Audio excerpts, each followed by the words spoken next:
Mike here from The Art of Guitar. I'm back with another Fix This Band. I know I just did one last week, I think, but somebody sent me a video and it really caught my eye and my ear. And I thought, this one is so full of golden moments, I just have to put this out. And the best news is that the guitar player actually sent me the video, so I don't have to blur out all their faces like I had to in my last video. I hate doing that. It's a 4-piece band playing Paradise City by Guns N' Roses. I think the band is called Power On Band, that's what the channel name was, but on the video, on the title, it says Paradise City by Kazumi Cut. And I wonder if that's kind of like the Snyder Cut. Maybe the person who did the edit for the video's name is Kazumi or something, but I'll just go with Power Cut. Let's just do that. Power Cut sounds like some sort of badass 80s metal band or something, so I think that'll work. Okay, there's a lot to talk about, so let's get right to the footage. Okay, I like to pause it right away and just get a feel for the first shot. And I see a lot. First of all, I'm kind of triggered by the screen behind them. I played a show before, a few times actually, where they had the football game happening behind us. So I'd be in the middle of a guitar solo and I'd hear this big cheer and I would look up feeling all proud, and all of a sudden I'm like, oh, it's just that the Vikings scored. Damn. It's a 4-piece band playing Guns N' Roses, and GNR is a 5-piece band.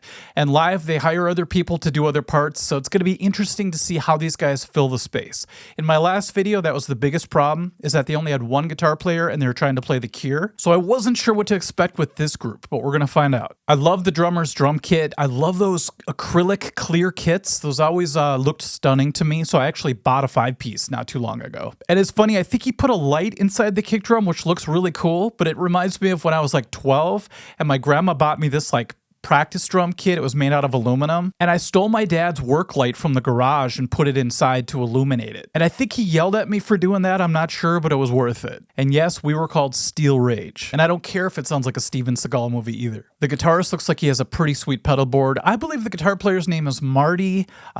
I'm not really sure, but I'm going to go with that because at the end of the video, the singer mentions it really quick, so I think that's his name. But it also looks like he's wearing pajama pants, which I can't fault him on. They look really comfortable. That's what I wear at night. And because they're playing in a bar situation with like Sports Center behind them, I can't give them any crap because it feels like a real low-key event here. Okay, let's go ahead a little bit more in the video and see what else we see. It's a pretty song. Pretty screwy. But yeah, pretty disturbed though. Okay, I hear an issue already. The guitar player started the song, and they're playing it in standard tuning, and the real song is a half step down. Now, anyone who's tried to sing Axl Rose knows that this is already putting you behind the 8 ball, because Axl can get really high up there, obviously. So when you're playing it in standard, you have to go even higher than Axl has to go. But let's see if the singer can handle it.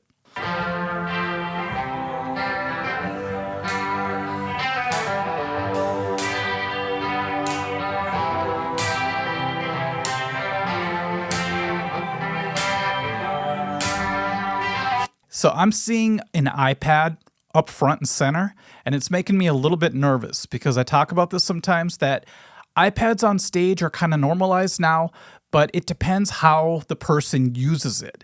If they rely on it too much, it's obvious. I think it takes away from the performance. If they're really good about it, if they're real subtle with it, they just give it a peek every once in a while, that's okay. But I guess we'll see what happens here. By the way, it's going to be really hard for me to focus with that MMA fight happening on the screens in the background just because I'm into both music and martial arts, so this is going to split my attention. Take me down to the Paradise City where the grass is green and the girls are pretty. Take me home. Take me down to the Paradise City where the grass is green and the girls are pretty. Take me home. It sounds like the singer can handle this song even at standard tuning, so never mind. I love how the drummer's given it his best shot to sing the lower part, but that part is so low. And think about it, he's struggling to hit those low notes, and they're a half step higher than normal. So you could really imagine how difficult that would be in the real pitch. Take me down, dude. I can't even come close. All right, from what I could tell, the drummer's missing a real small but important detail. This part is supposed to be hit with a flam on the snare. So I believe from what I hear most of the time, it sounds like he's hitting the sticks together at the same time on the snare, which takes away from the power. You wouldn't think a little bit of an offset of the sticks would make a big difference, but I'll show you. So a flam is when you hit almost at the same time, but just a little bit off. So it makes this kind of a sound. I did 2 examples. The first one's going to be with the flam, and the second's going to be without. You're going to hear a big difference, I think.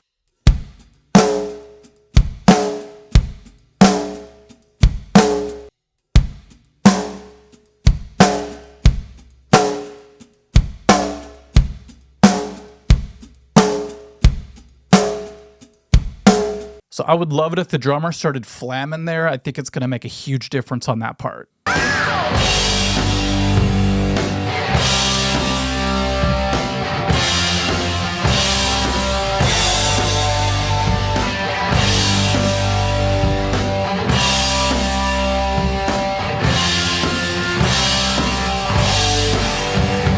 I love this band's energy already. I mean, they haven't even kicked into the song and they're already starting to feel it and they're making me feel it, which is awesome. And yeah, it is missing that synth line that's pretty important right here. You know, that's on the album. But if you watch Guns N' Roses live, in a lot of the footage that I saw, they don't do it either. And if they do have a synth player on stage, you still can't hear it for some reason. It's weird. What I would do if I was in this band is I would buy one of those little toy synths and I would have the singer play it like in the microphone, almost as a joke, but not really. By the way, is that lady in the background waiting to use the bathroom?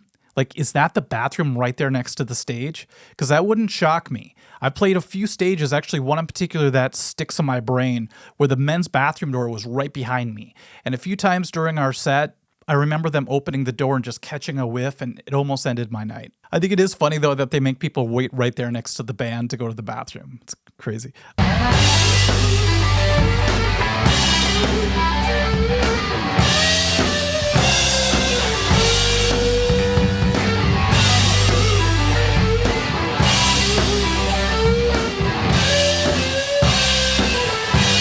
Interesting. The guitar player is doing a great job playing that part.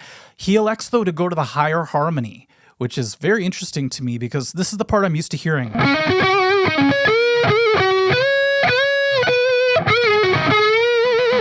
But I think that's cool. It changes it up a little bit from what I'm used to. Now, here's something that shocked me. Let's go.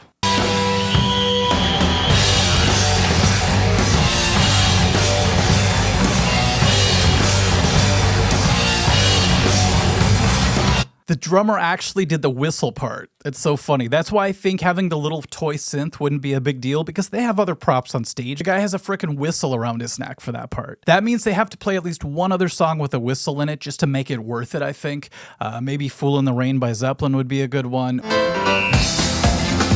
Or maybe Rapture by Blondie. At the end, there's a whole bunch of whistles going on, you know, as she's rapping. Where he would have a hassle with the human race. She's already sexy, and then she's rapping, and it just puts it over the top. I noticed that Marty is doing double duty here. So if you watch Slash and Izzy, they're each playing part of this separately, like this. Slash. Izzy's doing more of the inverted fifths. But Marty looks like he's going like this.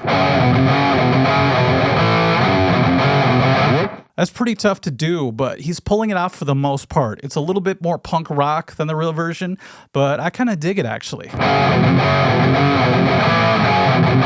Yikes. We're on to the vocals. Now we're going to find vocals. I just said it weird. Now we get to see how the singer utilizes the iPad. Just living on the street, hurricanes start to beat. Cherry cases only day one another time. That's what I was afraid of right there. Now, this is a very important part of the song. And speaking of Blondie rapping, this is kind of like a rap feel as you're singing the words. It's almost like another rhythmic instrument playing along to the music. And when you're not rapping it, if you will, in time, it rips apart the rhythm of that. It's like if the drummer just decided to start rushing ahead with the beat. It would have that same sort of unbalanced feel. And I think it's all because he didn't memorize the words and he's trying to read it and process it while singing like Axl Rose and keeping up. So that could be tough, and what he's doing is he's overcompensating, so he's actually ahead of the beat. If he was right on or a little bit behind, it wouldn't be a huge deal, but he's ahead of it, which makes it feel completely, I guess the word would be neutered. It kind of neuters this part a little bit. It's supposed to be real badass, you know?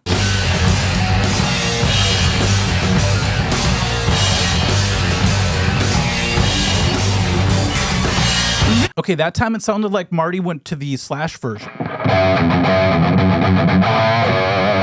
This is awesome, they say you gotta keep pushing motherfuckers in the vein. You know, it's just a gamble when it's just a game. Treat it like a capital crime. She'll be on the suicide. Okay, I'm just laughing because the way he's saying the words reminds me of Adam Sandler. This makes the iPad even more funny to me because he's trying to read the correct words, but the way he's like enunciating them is making it sound unintelligible anyway. So you might as well just make up the words. You know, you might as well just be faking it and just trying to sound close, and nobody's going to know the difference from what's going on here. Shoo-ba-dabba-dee-ba-da-boo. I don't know. We're on to the chorus. Let's see what happens here. City where the grass is green and the girls are pretty. Come on, you please take me home. Take me down to the paradise city where the grass is. Marty made a big mistake on that second chord of the chorus, but he covered it up really well. He didn't go, oh my gosh, I screwed up or anything too much. Like, I think he just rolled with it in a really professional way, so that's cool. I noticed that the lady in the background is looking really bored, and I realized later that she's actually filming for the band. She's recording the band from another angle. So she's technically working. And, thinking about my past, a lot of people that came with us to shows, whether it was girlfriends or just friends, after they saw us play a dozen or more times, they get bored. You know, they see the same thing over and over again. So maybe that's why she looks bored, but it's kind of a bad look to have her on stage. I know she's kind of behind the stage, but it looks like she's on stage, kind of like she's got better things to do. It's not a great look for the band. You know, not that you want to just tell her to fake being excited, but just don't do this stuff. I mean, she doesn't have to like fist bump or anything, you know, while they're playing, but just try not to look like you're, you know, in pain. Take me home.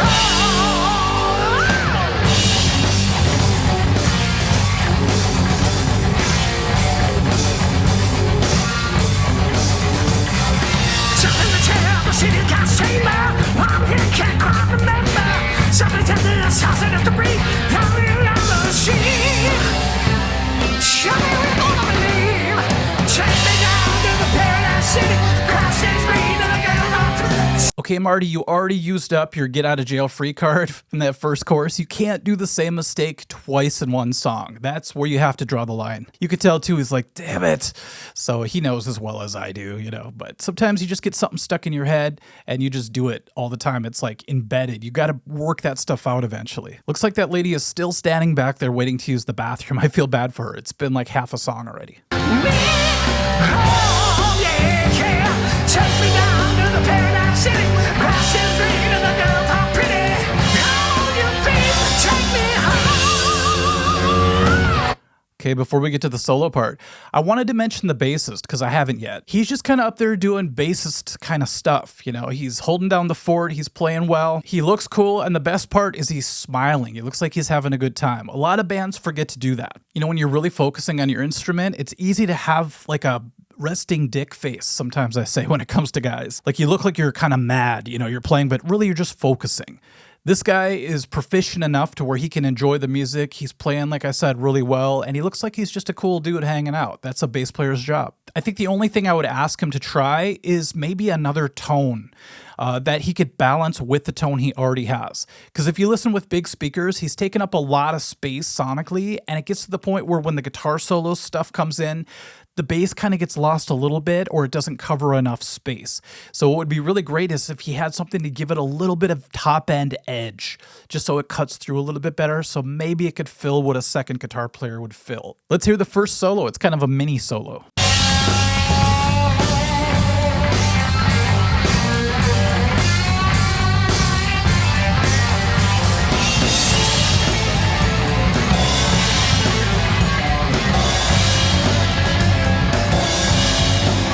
I really love Marty's playing. He's doing some Hendrixy type stuff, you know? It's just like he adds, I think, a little delay to his tone, and he's just feeling it. He's not doing exactly what Slash does, but it doesn't matter because he's filling the space in a great way. He's full of emotion when he plays, and, you know, as far as just how it sounds, it fits the vibe and the music perfectly. All right, let's check out this bridge. So far away, so far away, so far away, so far away. singer's got some pipes, man. He can get up there. That's pretty sweet. Also, kudos, I hate to use that word, but kudos to the drummer for knowing when to go to the ride cymbal and when to go to the hi-hat, when to open the hat a little bit. He's going to the ride here, which is correct, which makes it feel like another part, like it is. It's the bridge. I did notice that the kick drum is being mic'd from the outside. So they put a microphone right up to the bottom of his kick drum. And that's usually okay for a lot of occasions, but when it comes to rock music and when you want that real snappiness to your kick drum like Guns N' Roses has, you might want to cut a small hole in your kick drum so that they can put a microphone inside, which will bring it closer to where the beater of the kick drum pedal hits the head. And that's really going to give you that slap that you want for rock music.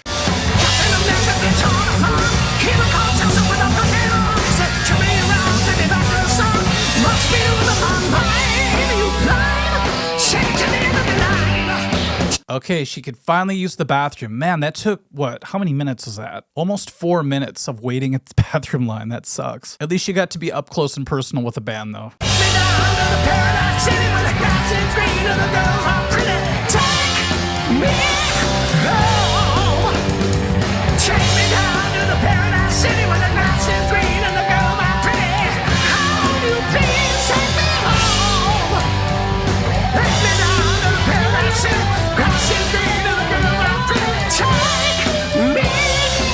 I just love how the random guy just walks in front of the camera and he's gonna wait to use the bathroom now. So that must be a unisex bathroom, I guess.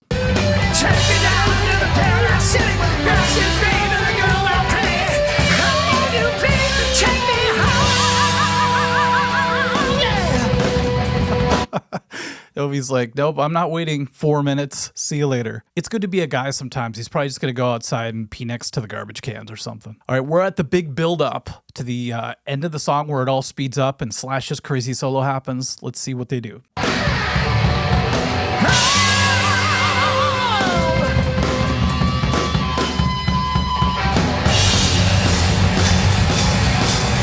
Okay, that's kind of a bummer because the band didn't hit that part as strong as it should be. And I think it's because the drummer was being a little too cryptic about the fill that he does before that. So if you listen to the actual song, Steven Adler does this really great fill that is actually a way to time them into the next part of the song. So I broke it down today, I practiced it a little bit, and I played it on the drum kit so you could hear it. The first version is going to be without the toms, so you could see what the kick and snare do to cue the rest of the band. And then afterwards, I just added the toms to the very same thing, and it's closer to what he actually does. Here's what it should be.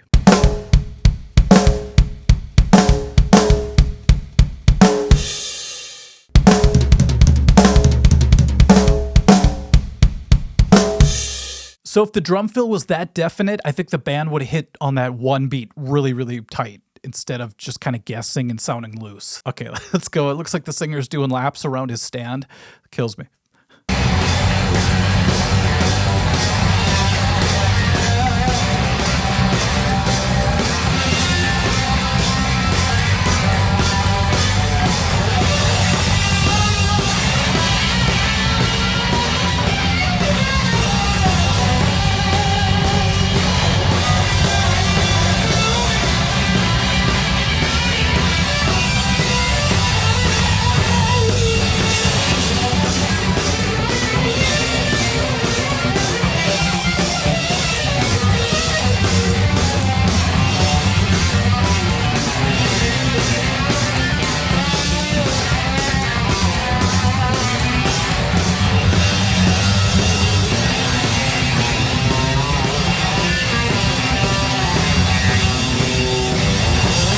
I feel bad cutting Marty off because he is shredding everyone's faces off. So yeah, he's doing his Hendrixy semi-messy punk rock version of this, and I'm loving it. You know, it gives me like a Billy Corgan kind of vibe where it's just washed in really cool effects, and the tone is really great, and the playing is very musical, yet it's not your stereotypical, you know, precise playing. It's actually really hard to play like that. If you ever tried, you know, you might try to play real sloppy or something and it sounds bad.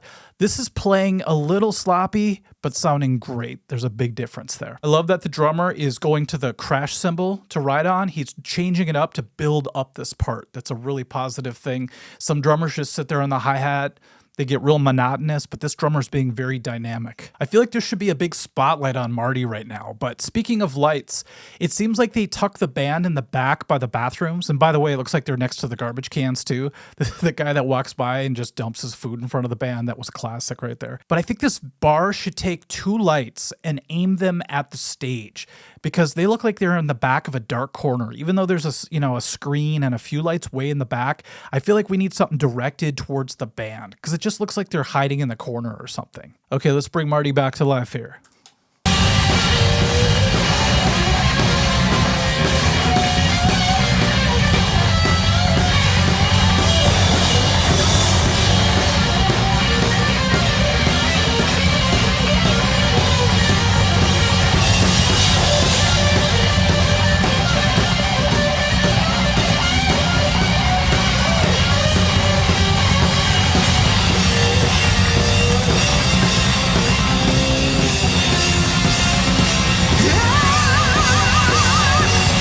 Okay, that guy from the audience just walked up. He was just like conjured by Marty's playing. He's like, what is going on? And then looks like the rest of the group is like, nah, we can't sit this close. Let's leave. I have to mention that the bass player is going off here too. But if he had that extra edge on his bass tone, I think you'd be able to hear him a lot better. But that's just because they're down 1 guitar player. So I think that would really fill the space, like I said. Okay, we're at the tail end. Let's see what happens now.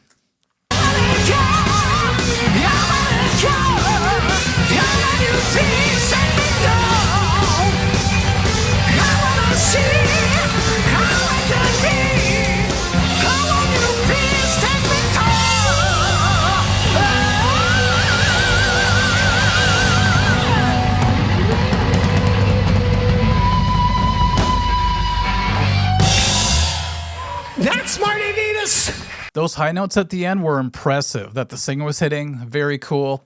This guy is awesome. If he could just ditch the iPad, at least for this song, that would make my day. Now, the singer tried to cue the band to end the song, but Marty was just in his own world. You know, he could have gone off for another 20 minutes, I bet, and I wouldn't have minded. But when you're the rest of the band, after a while, you're just like, okay, dude, let's end the song. You know, I gotta take a piss or something. And it did feel herky-jerky, like the band was going 90 miles an hour. And then just slowed down to nothing in like 2 seconds. So I would have the singer cue the band a little bit sooner, so the drummer knows to be able to retard it a little bit earlier so that it feels more natural, so it doesn't just come to a abrupt stop like that. He didn't hit the last note with the band, so they didn't finish strong. It almost feels like when like an Olympic gymnast does an awesome routine and they do a huge flip at the end, but they just don't stick the landing. That's kind of how the end of this felt to me. That's Marty Venus. Marty shredding ya, hell yeah! And that is the typical bar response. You could play the best solo ever, and they'll just be like, that was good. Where are my chicken wings? All right, so overall, I was very impressed with this band. I would love to hear other songs by them in the future. I just think just tightening up those few little screws could really bring them up to the next level, and maybe hiring another guitar player. I think that could really enhance this band, take them to the next level. You would just have to find a good way to fit in without taking away from Marty's giganticness, if you will. I mean, even Smashing Pumpkins has 2 guitar players, you know. All right, everyone, so that is my commentary on this clip. I had a blast doing this one. Let me know in the comment section what you thought. Maybe we have a new guitar hero here in Marty Venus. I think that's what he said his name was. And thank you, everyone, for watching the second Fix This Band series video in less than a week. Sometimes you get on a roll and you just don't want to stop, kind of like Marty. Okay, everyone, we'll catch you soon. Thanks a lot. Bye-bye. That's Marty Venus. Marty shredding ya, hell yeah it is, exactly.